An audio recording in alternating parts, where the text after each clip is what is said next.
오늘 본문의 말씀을 가지고 기적을 체험하는 삶의 비밀은 이러한 제목으로 함께 말씀을 나누고 싶습니다. 우리 인생에는 사실 불가능이 존재하고 있는 그러한 인생길들입니다. 자신의 노력에도 불구하고 인생에 존재하고 있는 어떠한 그러한 불가능들을 우리는 인정하면서 생활하고 있습니다. 불가능을 부정하는 것은 우리를 신격화시키려고 하는 행위라고 할 수밖에 없는 그러한 모습들입니다. 저와 여러분들이 겪고 있는 인간의 한계 때문에 사람은 불완전하다는 것을 고백할 수밖에 없습니다. 이런 점들을 무시하고 자기 신념으로만 밀고 나가는 사람들이 때때로 도저히 극복하지 못하는 마지막 불가능 앞에 주저앉아 버릴 때에 그 좌절은 너무나 비참한 모습으로 우리는 보게 된다는 사실입니다. 우월 속의 열등은 더 비참한 결과를 볼 수 있게 합니다. 반면에 어떠한 일은 조그마한 어려움이 생겨도 도전하지 않고 포기하는 그러한 사람들이 있습니다. 자신의 한계를 너무나 쉽게 수용하고 한계를 낮춰버리고 이 역경 앞에 쉽게 삶을 포기하는 그러한 사람들도 있습니다. 자신이 할 수 있는 것도 너무 쉽게 포기하는 인생의 한계를 느낄 때에 열등한 인간의 연약함을 또한 그렇다면 불가능한 이 한계 앞에 도전하는 그리스도인들의 삶의 자세는 어떻게 해야 한다는 말입니까? 우리는 인간으로서 불가능을 받아들이고 인정하고 있는 그러한 사람들입니다.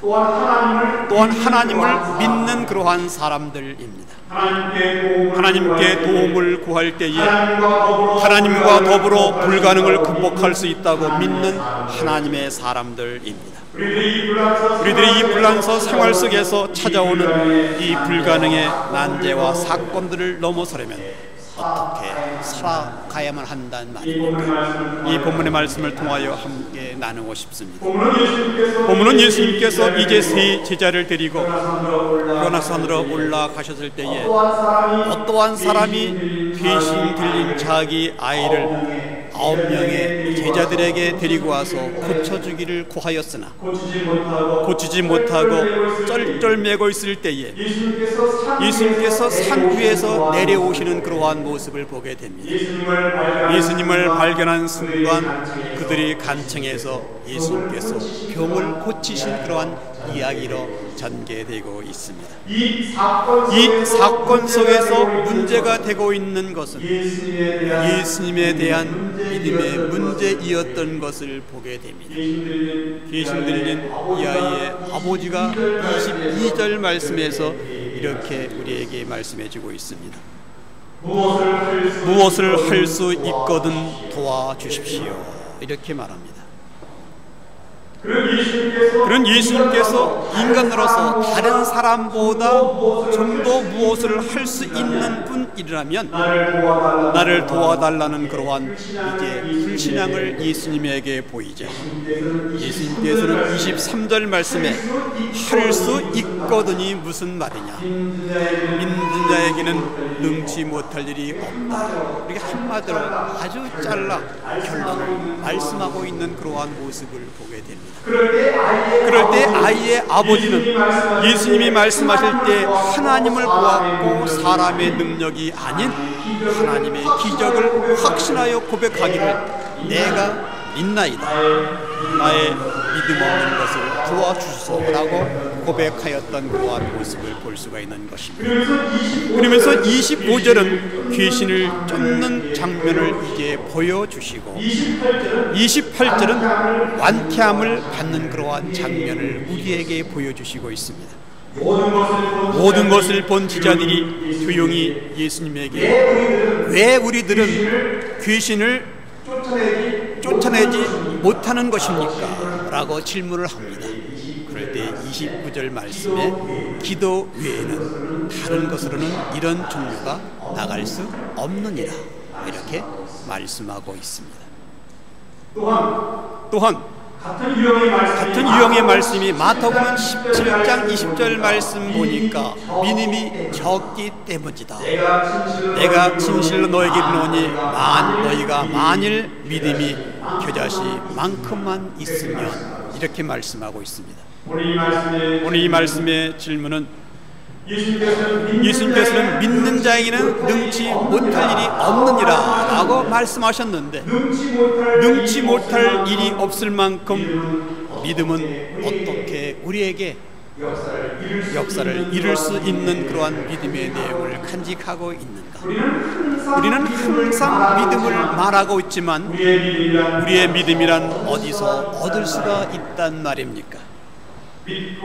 믿고 있고 믿음을 말하지만 믿음이 무엇인지 알지 못하고 지식적으로만 이론적으로만 믿는 것을 야고보 기자는 말하기를 귀신적 믿음이라고 아주 신랄하게 비판하고 있는 그러한 모습을 보게 됩니다.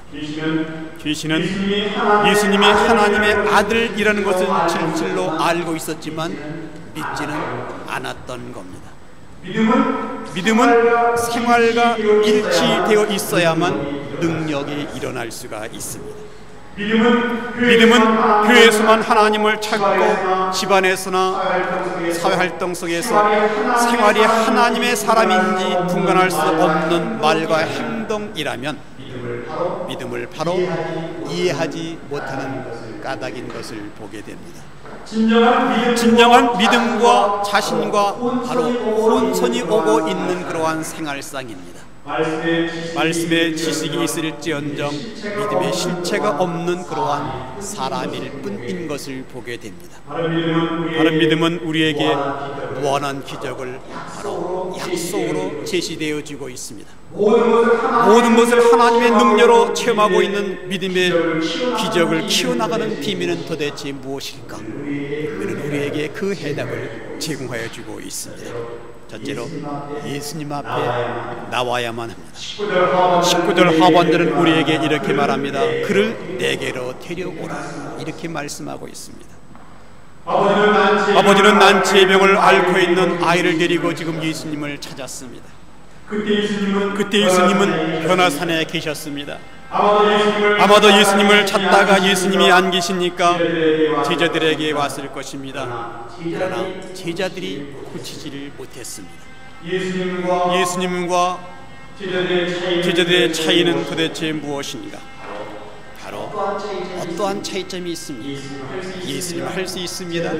제자들은 할 수 없습니다. 할 수 없는 제자들은 바로 예수님 앞에 나와야만 됩니다. 매사에 예수님 앞에 나와야만 합니다. 교회는 하나님을 경험케 하는 성전입니다. 교회의 주인은 바로 예수님이십니다. 성경은 교회의 머리가 예수 그리스도라고 말씀하고 있습니다. 교회의 본질은 건물이 아닙니다. 이 건물 안에 특별한 일이 생기는 것이 아니라 하나님을 의지하는 마음으로 예배를 드릴 때에, 하나님을 바라볼 때에 저와 여러분이 하나님의 성전, 이 공동체라는 사인을 주시는 특별한 하나님의 임재하시는 성전, 하나님께서 계신 곳이 바로 성전인 것을 우리는 경험하게 됩니다. 교회는 하나님의 백성들이 살아계신 하나님을 바라보고 예배를 드리는 곳이 되어야만 바로 성전이 되는 것입니다. 주님의 이름으로 모여서 주님의 이름을 높이고 이곳에 하나님이 임재하시고 우리는 그 하나님을 경험하게 됩니다. 예수님을 만나게 됩니다. 예수님을 만나면 모든 것이 해결이 됩니다. 중요한 것은 하나님을 만나는 이 경험이 중요한 것입니다. 믿음이란 그러면 도대체 무엇입니까? 예수님 앞에 오면 모든 것이 이루어진다고 확신하는 겁니다. 오늘 제자들의 모습을 보면서 믿음에 대한 정의를 함께 나누고 싶습니다. 오늘 본문에는 예수님께서 제자들의 믿음이 바로 적다, 이 세대는 믿음이 없는 세대인데 믿음이 적다, 이렇게 말씀하고 있습니다. 믿음이 적은 상태에 있었던 제자들의 생활과 심리적 구조와 어떤 욕망을 가지고 생각하고 활동했는가 하는 그러한 모습, 이 모습 속에 성령께서 임하여 오신 이후에 제자들의 생각과 활동이 어떠한 모습으로 변화되었는가를 비교하면서 우리는 믿음에 대한 정의를 오늘 함께 나눌 수가 있습니다. 믿음이 적다고 책망받았던 때의 제자들의 그 주요 관심은 도대체 어떠한 관심을 가지고 생활을 하였을까? 12명의 제자들은 예수님의 교훈과 책망과 바르게함과 의로 교육하기에 유익한 말씀으로 훈련을 받았지만 엉뚱한 생각을 가지고 있었기 때문에 엉뚱한 행동이 나타나고 있는 그러한 모습을 보게 됩니다. 그 당시 제자들은 예수님께서 다윗 같은 훌륭한 왕이 될 것을 기대하고 있었습니다. 이 로마의 속국에서 예수님이 왕이 될 때에 예수님의 오른편에는 누가 앉을 것이며 왼쪽에는 누가 앉을 것인가, 누가 더 높은 자리에 앉을 것인가를 다투고 있었습니다. 명예심과 욕망과 이제까지 누려보지 못하였던 국의 영화를 누리게 될 것을 기대하면서 예수님의 뒤를 따랐던 겁니다. 이러한 생각으로 예수님을 따랐으니 하나님의 능력을 체험할 일이 없다는 겁니다. 예수께서 이 땅에 오신 목적은 권력과 명예와 부를 얻으려고 오신 것이 아니라 오직 하나님의 구원 계획을 이루시려고 바로 이 땅에 오신 것입니다. 예수님의 구원의 계획의 길은 아주 좁은 길입니다. 그리고 고난의 길입니다. 세상에서 사는 방법과 하나님께서 가르치는 그러한 방법은 하늘과 땅의 차이가 있는 것을 보게 됩니다. 하늘의 이야기를 알려주시고 구원에 주교하여 이 땅에 오신 목적이신데 세상의 명예와 세상 낙원을 꿈꾸며 지금 제자들은 생활하고 있었던 겁니다. 병든 자, 고통당하는 죄인을 구원하고 고쳐주시기 위하여 오신 분이 바로 예수님이십니다.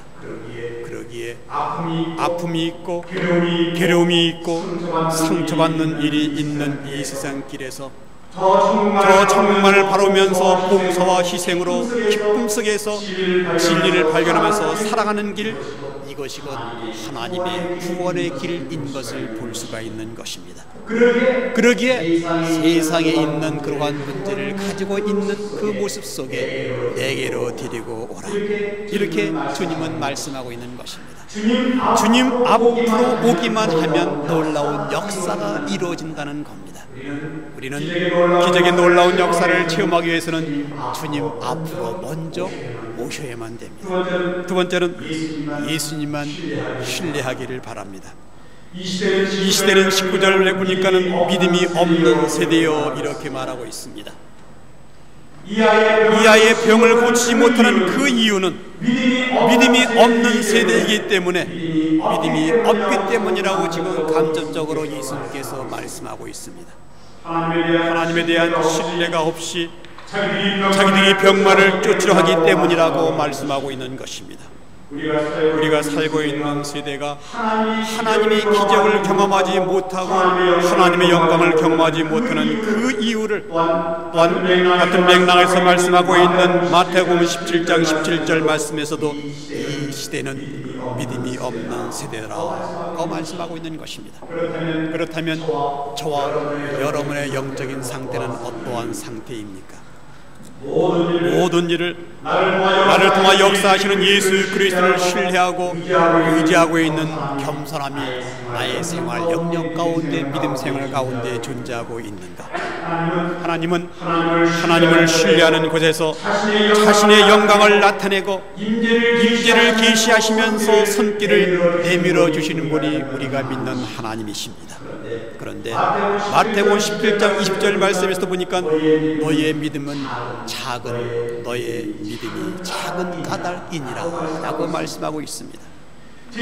제자들에게 믿음이 없다고 말씀하지 않고 바로 마태복음 17장 20절 말씀에서는 믿음이 적다 이렇게 말씀하고 있는 것입니다. 우리들은 어느 정도는 다 믿음을 갖고 있는 그러한 사람들입니다. 믿음은 있지만 적었기 때문에 그 현장에서 주님을 향한 믿음을 온전히 실현하지 못하고 살고 있는 것을 우리에게 교훈하고 있는 그러한 말씀인 것입니다. 우리가 믿는다고 할 때에 중요한 것은 믿음 자체가 아니라 믿음의 대상입니다. 자신에 대한 믿음이 아니라 예수 그리스도를 나의 믿음의 대상으로 삼으셔야만 합니다. 우리는 주님을 믿습니다. 이렇게 말을 해놓고 사실은 주님을 믿는 것이 아니라 자기 능력을 믿을 수 있는 가능성이 충분히 있는 그러한 사람들입니다. 지금은 기자들이 이 아이의 병을 고치는 일에 실패했습니다. 그러나 그 전에는 사실 성공했던 적이 있었습니다. 예수님은 기자들을 이제 전도하라고 내보내실 때에 하늘의 권세를 이제 주어서 이제 내보내셔서 병을 고칠 수 있는 능력도 귀신을 쫓아낼 수 있는 능력과 권세가 바로 제자들에게 바로 그 전에는 있었던 겁니다. 그래서 그 당시에 제자들은 보고하기를 우리가 주님을 의지하고 기도할 때에 병자가 낫고 귀신들도 항복했습니다 라고 고백하면서 보고한 적이 있습니다. 병마를 내쫓았던 경우에 있었던 제자들은 이번에도 또 성공할 줄 알았습니다. 그런데 본문에서 아주 주의하고 살필 것은 지금 병든 아이에게 기도하고 있는 그러한 제자들은 9명이었습니다. 대표적인 제자 3명 베드로와 야고보와 요한은 예수님과 함께 변화산에 올라가 있었습니다. 그래서 거기에 없었습니다. 기도하기 위하여 올라간 것입니다. 남아있던 9명의 제자들이 먼저 그들이 할 수 있는 것은 예수님의 능력을 그 순간 의지하고 기도한 흔적이 없다는 것을 우리는 볼 수가 있습니다. 아마도 9명의 제자들은 지금 신이 났을 겁니다. 모두 함께 있으면 항상 베드로가 기도를 했을 것입니다. 그런데 중요한 인물 3사람이 없으니 우리가 한번 무엇인가 보여주자. 베드로만 병을 고칠 줄 아냐? 나도 고칠 수가 있다 라고 생각하고 아마 시도를 했을 것입니다. 그런데 귀신을 내쫓지 못했습니다. 아이의 병이 낫지 않습니다. 실패를 한 겁니다. 예수님을 믿는다고 말하고 기도한다고 말하고 있는 그러한 신앙의 내용을 사용하면서도 마음의 밑바탕에는 자기 과시, 자신이 뭔가 할 수 있다는 생각에 사로잡혀 있었던 겁니다. 자신감에 사로잡힌 그때가 바로 실패하는 순간이었던 것을 보게 됩니다. 내가 가장 강하다고 생각할 때에 우리는 실패를 하게 됩니다. 하나님의 역사는 내가 약함을 느끼는 그 순간 주님만 의지하는 그러한 순간에 일어나고 있습니다. 실패의 원인들을 다시 한번 돌아보시기를 바랍니다. 실패의 원인은 자기를 믿었기 때문입니다. 주님을 신뢰하기보다는 자기 자신을 신뢰하고 싶은 그런 유혹에 빠지는 순간 실패는 경험되어지게 됩니다. 개인의 일도, 가정의 문제도, 교회 사역할 때에도 믿음의 겸손을 우리는 잊지 말아야 한다는 그러한 말씀인 것입니다. 그래서 어떠한 문제이든지 주님 앞에 가지고 나와서 하나님만 바라보고 하나님만 신뢰할 수 있는 그런 믿음의 놀라운 축복을 최우선적으로 여기는 모든 믿는 하나님의 자녀들에게는 하나님은 기적의 놀라운 역사를 우리에게 창출해 주시는 하나님이십니다. 그렇기 때문에 우리는 예수님만 신뢰해야만 됩니다. 이 순간 신뢰함은 놀라운 역사가 우리 앞에 펼쳐지기 때문입니다. 세 번째로 예수님만 의지하는 간절한 기도를 우리가 해야만 됩니다. 29절 말씀이 이렇게 말합니다. 이르시되 기도 외에는 다른 것으로는 이런 종류가 나갈 수 없느니라.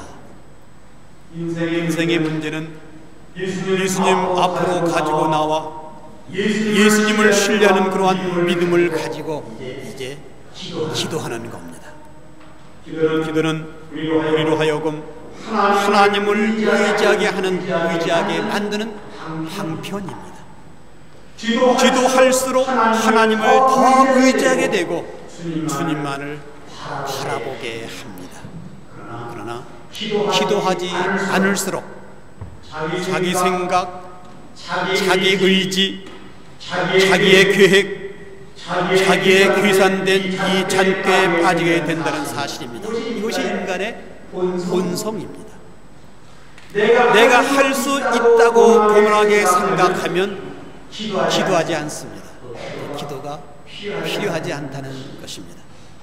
그러나 인간은 완전할 수도 완벽할 수도 없는, 언제 어떠한 사건이 우리 앞에 터질지를 모르는 바로 불완전한 인간일 뿐입니다. 자기 한계를 느낄 때 비로소 하나님을 찾게 됩니다. 이 사실을 알고 믿는 저와 여러분은 어떠한 일을 하기에 앞서서 먼저 무릎을 꿇고 하나님을 의지하고 기도할 수 있는 은혜의 보좌 앞에 기도하기를 간절히 소망합니다. 우리는 청소년 때부터 기도로 훈련을 하고 자신들의 영혼을 정결케 사용하도록 자녀들의 영적 생활을 성장시켜 주도록 기도하는 바로 믿음의 선배, 또한 부모님들이 먼저 되기를 바랍니다. 청년 때에 유학이라는 명분 아래 지식적 사고에 자신을 방치시키지 말고 힘써 기도하고 새벽 이슬 같은 때묻지 않는 신앙의 정결을 지속하는 영적 분별력을 키워나가는 하나님의 군사로 청년 때에 먼저 훈련받는 그러한 모습 되기를 간절히 권면합니다. 주께서 대답을 해주십니다. 이르시되 기도 외에 다른 것으로는 이런 종류가 나갈 수 없느니라. 기도 없이 믿음 있다고 말할 때에 응답은 이루어지지 않습니다. 기도하지 않으면 믿음은 지속할 수가 없는 것입니다. 믿음이 있다고 말하려면 기도하라고 말씀하고 있는 것입니다. 믿음은 내 것이 아닙니다. 하나님의 것입니다. 하나님의 선물입니다. 능력은 내 것이 아닙니다. 하나님의 나를 통하여 역사하시는 겁니다. 내게 기적을 일으킬 수 있는 능력은 없습니다. 하나님을 믿는 믿음의 역사는 기도와 함께 나에게 기도의 놀라운 능력 속의 기적을 창출해 주시고 있는 것입니다. 그래서 우리들은 기도의 줄이 하나님과 맞닿아야만 됩니다. 이스라엘 사람들은 안식일을 지키는 것에는 아주 엄격했습니다. 안식일에는 반드시 집을 떠나 그 땅에서 정결하게 지켰습니다. 내가 내 집에 앉아 있는 것은 안식일이 아니었습니다. 절대로 허락하지 않았습니다. 어떠한 경우 희망이 없으면 강가나 바로 산비습이라도 나가서 기도해야만 됩니다. 집에 있으면 안식일을 지키는 것이 아니었습니다. 만일 아무도 없으면 하더라도 자리를 옮겨야만 됩니다. 우리는 하나님 앞에 나와서 기도를 해야만 됩니다. 예수님께서 기도할 장소가 없어서 변호산까지 가서 기도하신 것 아닙니다. 기도가 장소가 모자라서 겟세마네 동산까지 올라가서 기도하신 것 아닙니다. 왜 한적한 곳을 찾으셨습니까?